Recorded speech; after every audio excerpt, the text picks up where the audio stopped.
half hour, in our last half hour, we talked about the rising tensions between the U.S. and Iran. Dr. Bob Oldendick from USC reiterated to us that some of his big concerns are possible attacks on infrastructure here in the U.S. But there are things that companies, businesses, even local hospitality organizations can do to be proactive. We don't want to panic you, but we do want you to be thinking proactively and to be prepared. Yeah, so to tell us how to be alert but not alarmed, joining us today, we have Christian Stegmaier, who is the President and Chief Executive Officer of Collins and Lacy Law Firm. Christian, thank you so much for joining us. Thank you so much. Yeah. And I think exactly what Judy just said, we want to make clear there is no credible threat against any city, against any company or brand.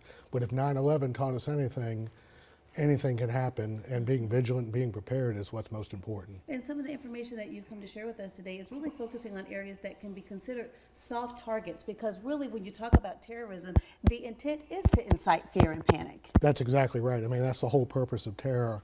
And since 9/11, of course, airports, sports stadiums, bigger venues have all sorts of security measures in them, including magnometers, extra security, things along those lines. But what we worry about, what we focus on, are the soft targets. Mm-hmm. You know, America is an open society, and so our hotels, our restaurants, our department stores, our music venues, those are soft targets. We can't live in fear, but we certainly must be vigilant. Yeah, and so for businesses, especially crowded spaces, one of the tips that you wanted to share with viewers is about heightening awareness, conducting situational awareness briefings. Tell us more about that. You just can never be too prepared. And like I said, anything can happen. When you educate your workforce, you don't want to scare people, you don't want to overly alarm folks. But like we've said since 9/11, like we say around the world, when you see something, say something, and then sort it out. What we need to do as folks who are employers of places like hotels and restaurants is say, listen, we need to be on the lookout for anything that is out of the ordinary. Just be that much more vigilant. The thing that me personally I'm concerned about in representing these types of entities is the Iranians are the #1 state sponsor of terror, and like the president has said, like the Department of Homeland Security has said, the thing that we have to be vigilant about is asymmetrical response by the Iranians. They don't have a navy. They can't get to the United States, but things like cyber, things like one-off attacks are things that we need to be vigilant about. And Dr. Oldendick mentioned infrastructure as well. You also talk about knowing your emergency plan. And, you know, as I looked at your tips earlier today, I thought about the fact, you know, we have a lot of people, even here around WYS, who've been here for quite some time and they know the plans, but maybe the people who just came on board a week or two ago may not know what all of our emergency procedures are. So that's something you need to review continually. As you say, you need to know it cold. Right. Have a plan to begin with. So if you don't have a plan, you're already a little bit behind. But getting your plan in place, reinforcing it, training it, in these particular scenarios, this is what we're going to do, to where it's almost muscle memory in the event that something unforeseen, unfortunate happens. And it's also important to make sure that you're in continuous talks with local law enforcement, even more so now, just to be prepared, proactive. Tell us some more in-depth tips about that. So the perfect example is like, for example, a hotel operator. We have several very large hotels in Columbia, as well as in Charleston and Greenville, Myrtle Beach, where there may be 100, 200, 500, some hotels have 1,000 rooms in them. And having a relationship with law enforcement, knowing that if something, an emergency arises, that we can count on you. These are the people that your points of contact. These are the scenarios and circumstances we're going to run in the event of emergency, to where it's all about coordination. Again, you can never be prepared enough. Also, cybersecurity. We had a recent school district not associated with this attack. I don't want to draw any unfair comparisons, but around the country, we've had situations where cyber attacks have, you know, held systems hostage in exchange for ransoms of trying to get data and information.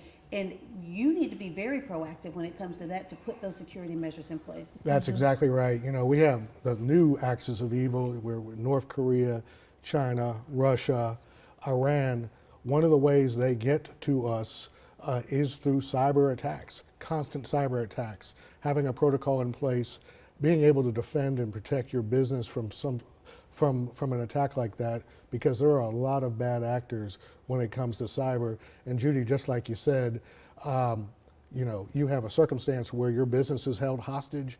You can be shut down for days, weeks, and that can have an extremely critical effect on your business. Absolutely. And when you talk about soft targets, you got to know about your soft spots, right? Your vulnerabilities. So it's so important for you to take an extra walk around your properties and identify those little spots that you may not think of on a day-to-day basis, right? Having adequate security measures in place, whether it's actual physical people watching doors or having cameras or just rotations around the building, because exactly like you say, every structure has a soft spot to it.